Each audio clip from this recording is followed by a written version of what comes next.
Morning, everyone. This interview is going to be great because I chased after my friend, Dr. Kaushal Nanavati, who is in Syracuse, working diligently hard, and I don't know how many hours at Upstate Medical Center, but I said, you know what, when you walk in the room, everyone takes a step back because you're such a calming influence in so many ways. And that's what I want to talk with you about in the time we have. So welcome. Thank you for taking time. Thanks for having me, Amanda. I really appreciate this. It's a time where there's a lot of uncertainty. It's unprecedented. Most of us in our lifetimes haven't lived through anything like this. And yet, if we talk to people about, this is a time to also understand about focusing on the fundamentals, right? Mm-hmm. And that's something that you've been great at bringing to the fore. So yeah, I appreciate this time with you as well. Oh, well, I thank you. So tell us, not my whole audience doesn't know you, but after this they will. Tell us about your work prior to probably where you're being dragged left and right now. Tell us, what your practice is and what you're doing at Upstate. Yeah, so I'm actually an integrative family physician. I've been at Upstate for the last 8+ years and in Syracuse for the last 24. And at Upstate, I'm also Director of Integrative Medicine and Survivorship at the Cancer Center, and just took on the role of being the Assistant Dean of Wellness for the medical school as well. So I get this great gift and privilege and opportunity to impact not only our broader community, but also the medical community, kind of influencing the influencers to be able to take a message of health promotion into the community, even beyond disease prevention. So in your day-to-day work, we were just talking before I started recording, you are practicing in family medicine and at the same time in oncology, right? So right, so I help out with the Cancer Center as well. So what is your work with the Cancer Center? Because we were talking about fear, and I want to kind of go into that a little bit. So you work at the Cancer Center. How would you describe that? Yeah, so with the cancer patients, my role is really helping them to know how to live their life optimally. And I kind of talk about this concept of the core four of wellness, which is nutrition, physical exercise, stress management, and spiritual wellness. So, when somebody gets a diagnosis of cancer, the conventional therapies of radiation therapy, surgical therapy, medical therapy, first of all, it's scary just to have that label of cancer. And then to try to live an optimal life, to redefine, the new normal, what contentment and peace would look like living through that journey. I help people with that aspect and to guide them in terms of optimizing their lifestyle and also to understand how to live like they're living and not be paralyzed by the fear of dying. That's sometimes.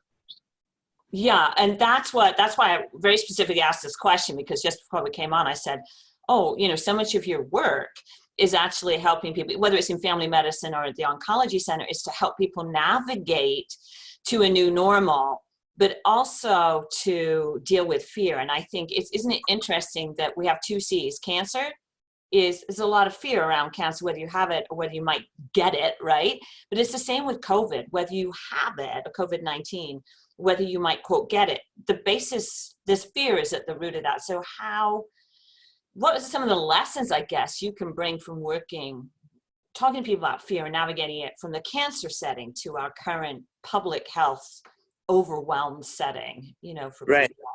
I think that's a great point because, people fear the unknown, people fear uncertainty. When we start to feel like we don't have as much control in our life, we start to fear that. And so whether it be cancer or COVID-19 or just the unknown that the next moment brings, most people are anxious about an anticipated future that's not even here yet. And in the process, they tend to have anxiety, right? Mm-hmm. Many people are depressed about a past they can't change, but anxiety is more about an anticipated unknown. And so what I try to do is bring them back to the fundamentals. One, thinking about all your fears, even if somebody puts them all down on a piece of paper, all the potential worries, all the potential consequences and outcomes, and then really look at what can I do something about? Mm-hmm. What is it that I can do, right? Practically speaking. So knowledge is empowering, but change doesn't happen unless we do something about it. So the doing, the taking the action and the practical steps, that's the important part that we focus on.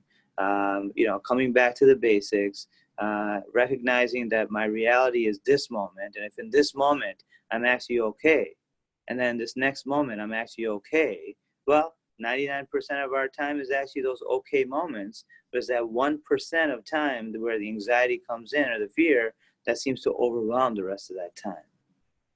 Yeah. So how do you help people? You could see that because fear is funneled everywhere, right? I mean, now you have people kind of living in their home box, something Right. we're not used to as American. We're 24/7 society. We're Vegas every day. Do what you want, when you want, order what you want. And all of a sudden you are kind of in a box, right? And that's, I would imagine, creates a lot of insecurity and fear for people because they can't get out. And That's maybe right. right. So let's talk about that. And then maybe it is that fear. It's like, wow, I've never had to stop. I've never been confined in my thinking or my movement because I can always run away, right? I can always get out if I don't like you or I don't like this. So is that part of what's going on too, that we've never had to sort of be in silence, if you will, or? Well, that and, the idea of being present here now, because we're always thinking about the next thing or what I'm going to be doing or where I'm going to be going. And when those choices become limited, suddenly we look and say, well, so this is my reality. This is my actuality. Can I start to learn to value what I have versus always wanting what I don't, right? So for a lot of people, it's brought them back to appreciating the little things, actually appreciating family, time, right? Togetherness, figuring out how to connect beyond screen time, beyond distance time, to actually be present with the people that you're with now versus sitting next to somebody and then being on the phone connecting with the world through social media. Whereas now you can actually look at the person next to you and say, hey, how you doing, right?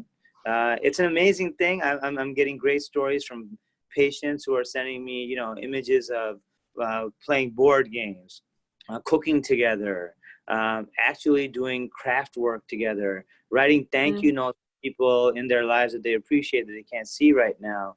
There's a lot that we can do to connect. So social distancing doesn't mean we have to be distant socially. I read that somewhere, and it's a great way to say, okay, this is a great opportunity for me to actually connect with the ones I love, who I may not be in physical proximity with. Correct. And also a great opportunity to work on my own health and wellness, right?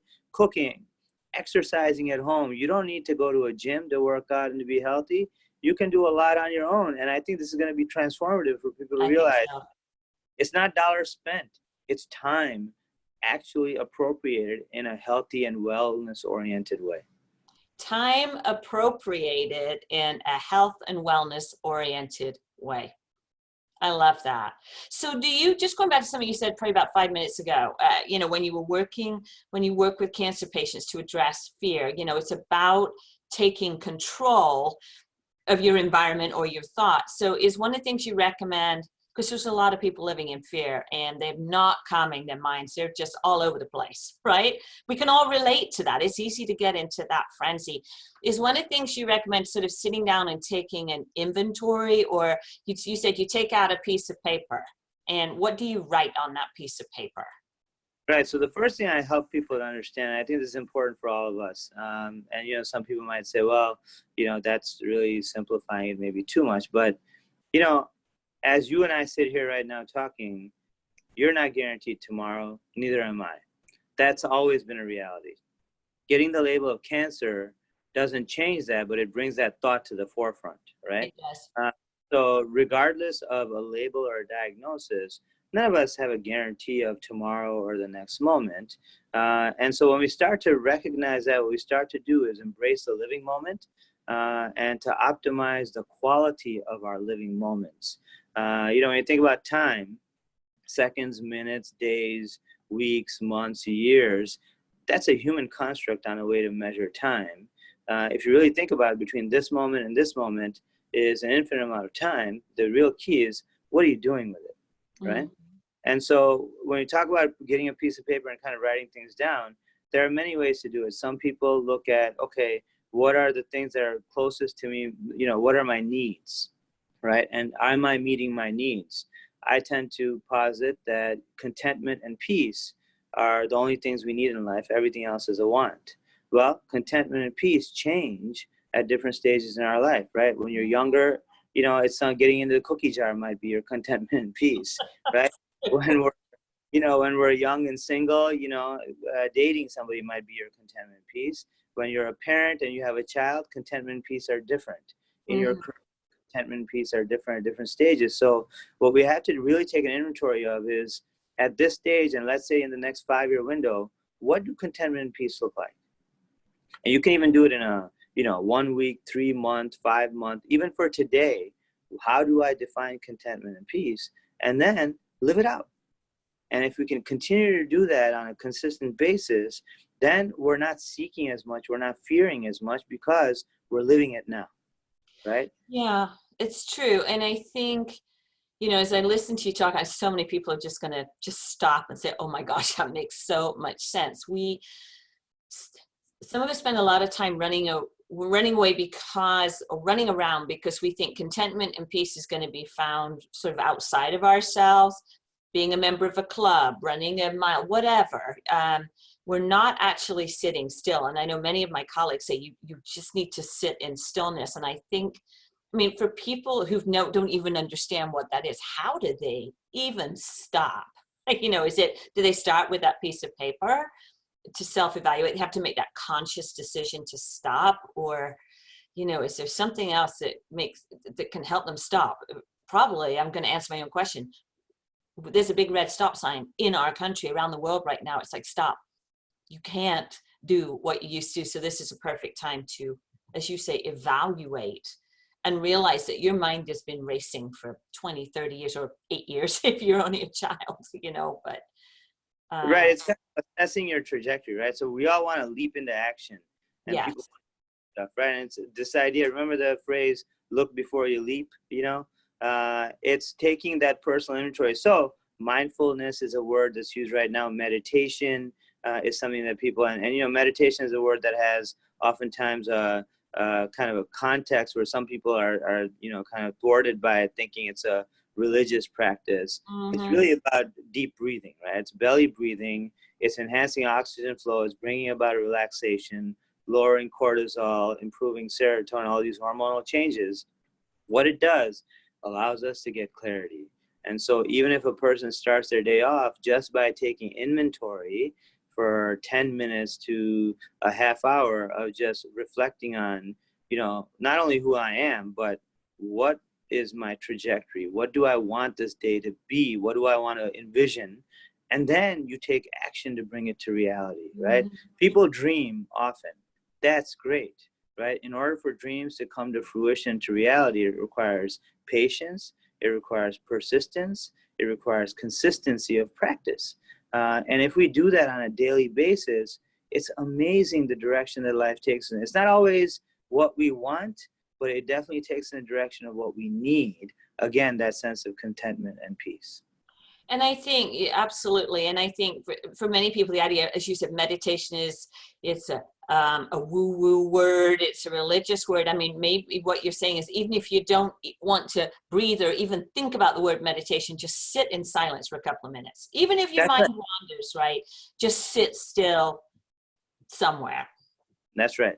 Right. Just sit still. Just stop, because you don't realize how much you're missing until you stop. It's different. Well, that's what you get to observe, right? If we're going 1,000,000 miles a minute, it's hard to actually gain clarity and focus. And so we have to take the time to step back and to just be, and take a good inventory of the lay of the land before we create, you know, and find our direction. Absolutely. And you know what comes to mind as I talk to you? is, and I kind of put this out to a number of professionals, yes, on the clinical side, that it's very clear to me that even going into this crisis, the silent crisis that is underneath all of this is a mental clarity, or we want to call it mental health, breakdown of mental health, but I think that has such a stigma. We have millions and millions of people around the world who suffer from or live with anxiety and depression. And we know from biochemically what is behind that, what the inputs are. We know what the inefficiencies are biochemically. Now we have a situation where we're putting people in a much tighter space. And my concern is that when this is all over and we come out the other side, we're going to deal with a huge onslaught of people who have really been stressed by the situation. It's sort of like, I remember after 9/11 was a very stressful time for people. And I think we're going to see that again. And, I think there's a lot we can do while we're in this situation to educate on, as you say, some of these practices, sitting still, taking inventory. But some of that also comes down to food, right? It's certainly input and self-care, but also food, because anxiety and depression, or always, a heightened sense of panic, is going to do significantly undermine not only your health, but your immune system too. Can we talk about that? Can we connect those dots? Because I think it's really important. Well, no, I completely agree. I mean, I think in terms of nutrition, what we do know is, when somebody does have a healthier nutritional base, they tend to be healthier even biochemically. And so we talk about having a great foundation of, vegetables, regardless of what dietary regimen you follow anywhere in the world. Having a good vegetable base is really important. Right now, people are afraid, right, of, the COVID-19 being on their vegetables, on their food, etc. And so again, proper cleansing of fresh produce has always been something that's been recommended anyway. Exactly. And just take a better opportunity to actually practice those things. Eating a broad, colorful array of vegetables can be healthy, especially in terms of nutrient base. Vitamins, people are talking about, all kinds of things, vitamin C and zinc and vitamin D and all of these things that we know to be immune boosting. Well, yeah, it comes from food. You can pillify your life. Unfortunately, what happens with that is you get isolated nutrients, whereas when you take whole foods, you get a great balance of even micronutrients. We know simply 3 servings of cruciferous vegetables a day have shown studies to actually reverse plaque in arteries. There's no pill that does that, right? Correct. And so that benefits, Yeah. And, that sort of leads to, so there's a direct connection between what you eat and supporting your immune system. And I've done quite a little bit of work on that, working with Chef Kate Waters in the UK and doing some recordings. Maybe you and I will come back and let's talk about the basics again, but the best way to support your physiology, your operating system, is through food, because the nutrients are in what we call the natural matrix. They're the way nature designed them. And that is exactly how your body recognizes them. That's how your genes recognize them. That is the information. So there is obviously this heightened fright around what is happening right now. And people are taking supplements that probably innately your body doesn't need. Had a good conversation about that with another health expert the other day, that when you suddenly start piling on the zinc or piling in what melatonin or whatever's, or even vitamin C, there's physiological consequences to that. And so food is going to be your number one. And if you want very high doses of vitamin C, talk to your doctor. That's exactly right. Talk to your doctor. Thank you for that plug. I appreciate that as well. And actually, the thing I tell patients is, if I told you to take your car to the gas station, for those that don't have, diesel-oriented vehicles, if a gas-driving vehicle, I asked you to put diesel in your gas tank, would you do it? And, they say, of course not. That would damage the engine, destroy the engine. And so I tell them, well, look at the food you're eating. A lot of the stuff is diesel for your body. It's the stuff that triggers inflammation, that damages your pipeline, right? Your gas line, and creates, inflammation, plaque buildup. And now you're going to have some damage that's even not as reversible as others. So if you're not going to put diesel in your gas tank for a vehicle that can be replaced, what are you doing to your body? Mm-hmm. Exactly, exactly. So one of the conversations we were having just before we pushed record here was about public health. And, you know, you talked about part of your work is in health promotion. As long as I've known you, it's been health promotion for your community there in New York. You're in upstate, so the Syracuse area and upstate. What is coming to light is when we're looking at people who are succumbing to the virus, and by that I mean, you know, just living with the symptoms, some recovering and some just really being undermined by it. One of the things that comes to mind is the people that are the most susceptible are the immune compromised. And can we talk about what immune compromise means? Because I want to come back to public health from this. Let's talk about that, because we talk about immune compromise, comorbidities. What does that mean? And let's talk about the why after that. Right. And so for us, you know, for most of us who are otherwise healthy, you know, we're exposed to a lot of things throughout the day we don't even realize. And our body has a complex, in a sense, an army that's ready to ward off things that would trigger illness, sickness, foreign entities in the body, right? So viruses, bacteria, all kinds of allergens and chemicals that we're exposed to just by breathing in and out. And a majority of the time, we don't even think about this stuff. When somebody has some type of either chronic condition, health condition, or something that makes it hard for that immune system to act, then that makes them immune compromised. And so when people have either conditions like cancer or some autoimmune conditions, lupus, rheumatoid arthritis, some of those other conditions, when people have even diabetes, conditions, especially when they're uncontrolled, that stress our immune system and our immune response.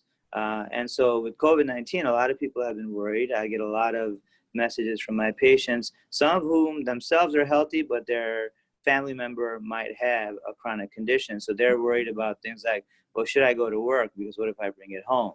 And that kind of fear can be very paralyzing. I think social distancing and some of the countries that have, you know, even done things like, quote, lockdowns, you know, people get scared. But the reality is, from the public health perspective, creating enough distance so that we limit, reduce, stop transmission from person to person is the most proactive step we can take, especially with something that we don't have, one, control over, and two, an answer for as of yet. The studies are going on about medication combinations, vaccines are being developed, but that's going to take time. You know, at the moment, the practical steps of hand washing, and there are so many videos online, but the fundamental is the 20 seconds and really doing a great job of, you know, lathering up and washing our hands appropriately. That's the fundamental number one. The second thing, the 6 foot distance, you know, why 6 feet? Because what the science shows and what public health, you know, measures have shown is that when you create that kind of physical distance, the particles end up, thanks to gravity, going down to the ground, and so they don't end up on another person. And when people are aware of these steps and taking these measures, then we know we're doing the best that we can do. And if I'm doing the best that I can do, then the fear leaves me. Exactly what you said. You're in control, like you piece of paper. One of the things I can control is hand washing and social distancing.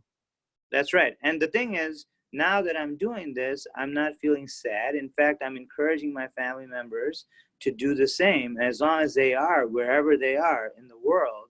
The point is, now I'm content to know that they're also doing the best to take care of themselves. So I'm happy for them rather than fearing for them. I'm loving them the best I can by sharing this message. And so the public health thing is, it's the first word is public, right? That's all of us. Public health really means sharing good information in the community so all of us can engage in the best practice. You know, and when we engage in the best practices, now we are all beacons of this public health messaging. And that's what I implore people to do is, get the best information that we have. And it may change tomorrow as more data comes in. But as of now, this is the best information we have. And if we practice these measures, even when we go to work, for those people that are considered essential, and I will say all of humanity is essential, but clearly at this time, it's essential for all of us to practice these measures. And for those people who can stay at home, it actually reduces the potential exposure. And for those that are working, and you think about doctors, nurses at the post office, at the bank, our maintenance people, the people that manage our sanitation, all of those people that are essential, for them, it's hand washing. For them, it's social distancing. And to all of them, I say thanks, because they're helping to keep our society functioning. And yes, they are putting their own lives at risk to a certain degree. But again, we recognize, including you and I, that the best we can do is the best that we know. And when we do that, then we should have a sense of peace and calm versus anxiety, which actually lowers your immune system. So anxiety and fear, right, and panic are going to trigger a response of cortisol and stress hormones that actually impairs your immune system for functioning. Laughter, joy, love, sharing affection in a healthy way, these are all things that actually boost the immune system. And so that's, again, the best proactive step we can take. So you can control that, you really can. And I think you put it in a beautiful perspective. Thank you. Just going back to public health, and I want to come back to how your life has changed and, what your medical students are doing, because I think it would be really, interesting to hear from you from the inside of a hospital and what we can do to support you. But, one of the things we talked about very briefly before we started recording was, again, public health. But I think what this virus has done has really laid open some of the weaknesses in our public health system, not the professionals that work there, but the sheer amount of funding that is needed to shore up our public health systems, but also funding to provide the education and the means and the supplies and the resources to people so they don't end up in health compromised situations. There's a lot of, I guess, disparities, right, we could talk about that really can change whether somebody can live a super healthy life because they have access to some of the food we're talking about, and some of those who don't have access. And, right. right? I completely agree with that. I think I might end up speaking out of both sides of my mouth on this one. What I'll say is, I think when you bring up the food, I think that's really important, because the health disparities piece in terms of, food deserts that we call, in terms of even inner cities to rural areas to suburbs, et cetera, depending on where people live. But I tend to think about healthcare as a tree. And if you think about the trunk as being disease prevention, the branches as being disease management, the leaves as being innovations, and the roots really being health promotion. Yeah. Our health systems have focused a lot on disease over the last few decades. Even disease prevention targets disease, right? Dis-ease. But I think this brings to the forefront health promotion, wellness promotion. And I think this is where, if we teach people how to live well, create social structures that enable people to be able to live well, that's the primary fundamental step that we can take. I think this is bringing that to light in so many different ways. Then if something shows up, we can do something about it. So my other side of speaking from my other side of my mouth is, we couldn't possibly keep, millions of ventilators unused and supplies. So where I'm really encouraged, and I was talking about people coming together, is you have all kinds of manufacturing facilities shifting gears to work towards a common cause, right? This is something that we've seen in war times in the past. Exactly. Mm-hmm. And what it does help us to understand is that at the end of the day, we have to come together for the common good. And then when things are on stable footing, then we can get back to some of the things that are considered to be kind of the, the luxuries of life and of the first world, we can say. But right now, in a place like India, where you have, 800 million people plus locked in, Yes. one of their challenges is getting food to these people. Exactly. Right? and getting actual access to resources. And that makes me think on the global perspective of how we can be better on a broader scope. So we have the WHO really targeting this. The United Nations has a focus on it. And I would think that our leaders will take this experience as a lesson on how we can recognize the fundamental needs of humanity. And then beyond that, the luxuries can, again, there's different economic policies, there are different social policies around the world, and everyone has a right to do it their way in their own domain. That's not for you and I to decide. But what we can recognize is there's fundamental core human needs. And during times of distress, how can we get these fundamental resources accessible to as many people as possible, right? Exactly. And that brings up a question for me. I have two. I'm in a more rural part of the country right now, western Wisconsin, and we have two very good medical systems here, and a much smaller population. But every day I think, how can I, as an individual, you're trained in healthcare, support that local system? Obviously, I can go in and knuckle down, but I think about, what can people in the community do to safely help doctors, nurses, healthcare providers, if they're sitting at home right now? I mean, you got a lot of people sewing masks, but okay, what else could they do that's right? safe? I think the biggest thing we can give as a public health message, and actually in our community we had an article, so it's not in the news media, but in my own neighborhood there was a group of people that gathered and were tailgating, right? This is not the time to do those things, right? So that's not smart at all. One of the best benefits or help that people can give to the health community and the health systems is actually to follow the guidance that's being provided, right? Stay at home, try to stay as healthy as possible, try to limit engaging with multiple different groups. So, somebody said, well, I'm only meeting with one person, but then tomorrow I'm going to go meet with another one person and another one person. That type of socializing, again, leads to potential contact contamination, and then you're spreading it. So this is serious. I mean, this is something that people have to take seriously. I think with health systems right now and upstate where I am, I'm primarily an outpatient doc. So as much as a lot of people worry about, my time commitments, honestly speaking, my time commitments haven't changed as much as they have for the people working in the hospital. Right. And there, the resources and the camaraderie and the working together has been amazing. And I think for community members right now, the best thing is to be patient and to proactively engage in that social distancing so that the people in the hospital have less of a volume to worry about coming in, right? That's the biggest thing. Our goal is that people don't get sick. People may have already been exposed, but if they maintain their health, like you and I talked about with nutrition, even faking a smile, right? If you and I just faked a smile, we can't even fake it. But even doing that boosts serotonin, right? Lowers cortisol and actually helps to boost your immunity. So do things that allow you to be joyful within your own space. That's probably the best health. That's great. That you can give.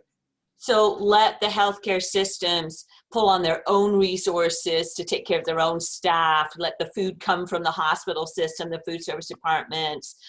Let them solve the problems. They'll call out if they need something, as you are. But the best thing you're doing is stay home, monitor your own wellness, be a good citizen, be a loving person, and let the system work. Is what I'm hearing. And I will say one thing. Sorry to interrupt. I will say one thing though. Most health systems by now have probably created an email account or some link where if you do have resources that you feel could be helpful, if you contact them through that, it'll be a more organized approach. That's a great idea. Right? So that's so there are companies that might have manufacturing facilities where they're able to create, build ventilators or have 3D printing and they can create masks.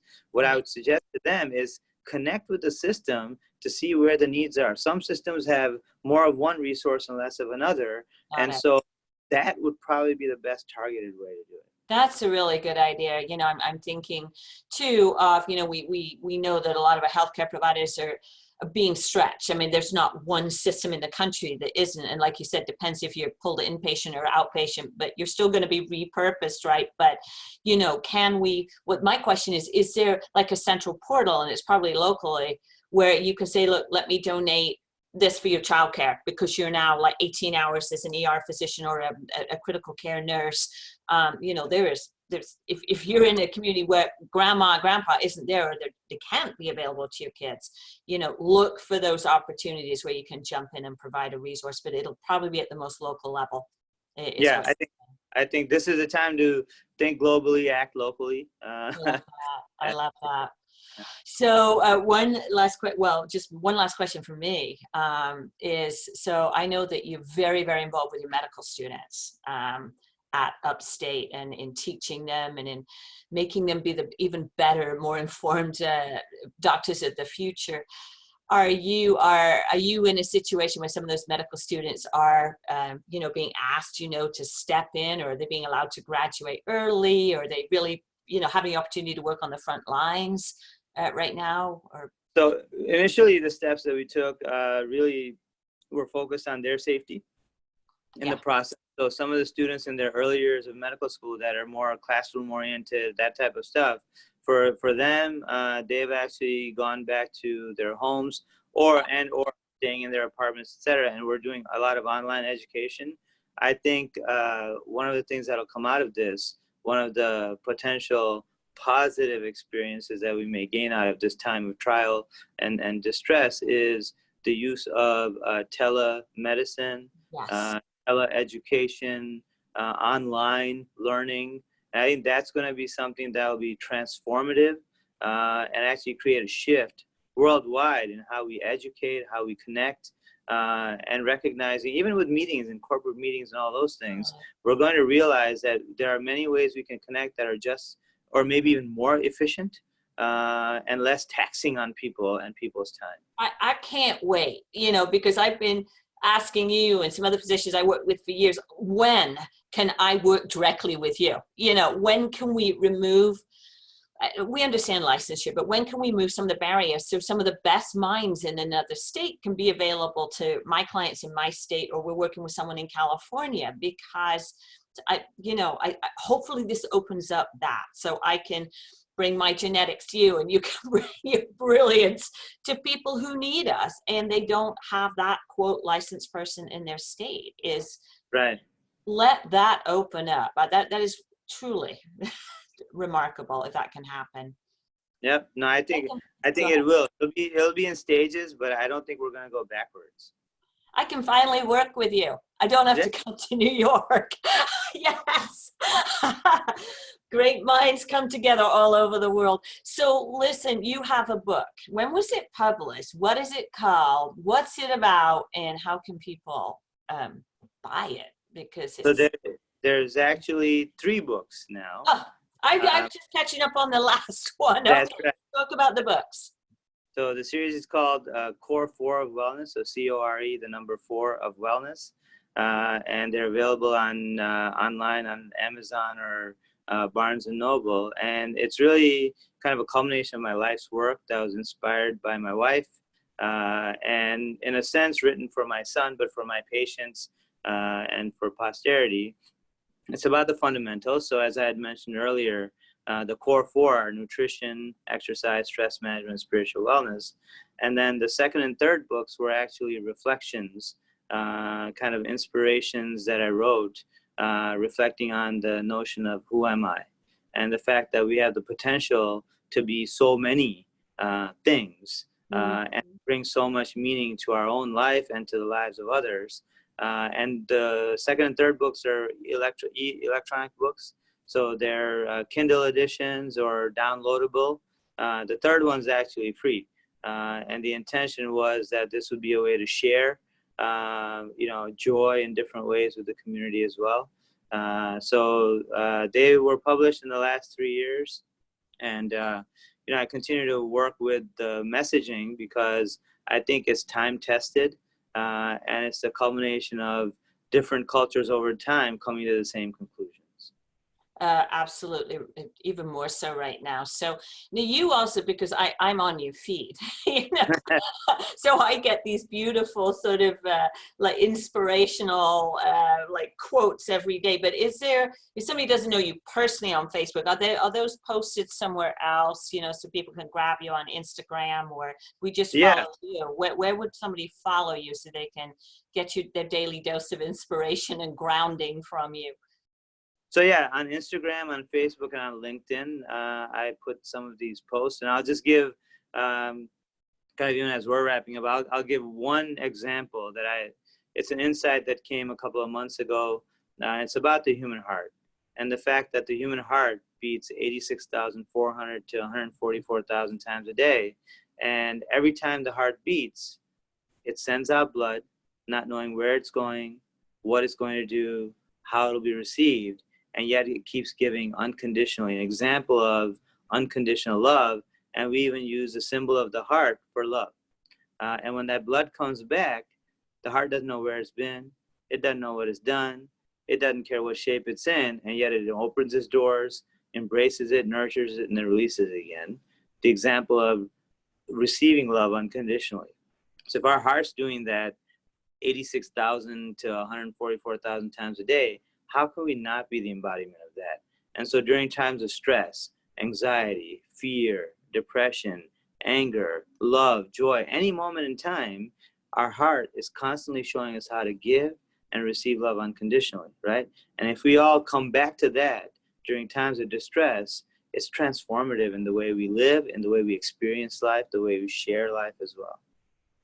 So I remember when you wrote that, I'm like, it just stops you in your tracks. And I know people will be, did he just say that? I gotta rewind that. How can I follow this man? So basically they can follow you directly, right, on Instagram. That's right. Your name, right? So I'll put that in the notes here, so people can find you. You're gonna have a huge upswing and followers. Well, you know, they don't have to worry, because I don't necessarily have time to follow them and troll them or anything like that. Troll. You'd be the last person in the world to troll anyone, you know, unless it was for some amazing reason. So that's funny. Okay, so I mean, other than that beautiful heart sort of picture that you gave us, some final words, you know, in this time. Yeah, so I think, you know, one of the most important things for people to realize is, you know, it's a great verse from one of the great books of all time. This too shall pass, right? This too shall pass. And in the meantime, what we can do is live a proactive life. And by living proactive, it's recognizing that wisdom is knowing what to do when. And in this time, the best messaging we have is the hand washing, it's the social distancing, it's staying connected with loved ones, checking in on loved ones. There's a lot of isolation that's happening, and we can actually break down those barriers by using the gifts of connectivity that we have, whether it be telephone, whether it be writing a letter, whether it be social media, to be able to share and connect with people so they don't feel as isolated. And that's probably the best that we can do to actually share the love and to connect with humanity, the deepest aspects of our humanity now. Absolutely. And, you know, one of the things, we'll sort of close on this, that many people are familiar with the Blue Zone. So the project that looked at longevity around the world and has kind of gave birth to a lot of longevity research. And one of the real huge take homes I got from that, which we now see in genes, in genetics, is the people who live longest are the ones who are most connected. That's right. Meaningful relationships, right? That's meaningful relationships. You know, there is a, you know, a sense of spirituality, or if you don't even want to use that word, connectivity, or an understanding a reason why you're alive. You may not have a lot of money, or and your needs may be few, but what was astounding is connectivity was essential to longevity. And of course, when we look at that biochemically, it does come back to our immune system. But your genes love. They do. They connect to being kind of stroked like an animal, like your dog or your cat. There's nothing greater than human touch. And this is a time, even if it's via social media, as you said, or writing a letter, that is more important than probably anything else, along with the rules that you say in public health guidance right now. So I know everybody is probably said, wow, who is this guy? That's why I wanted to record it, is because I wanted to share you with my followers, our followers, people who don't even know us, so they can just hear your wisdom. Well, thanks for the introduction. Hi, everybody, and we'll stay connected. Thank you so much. All right, take care and peace. Peace.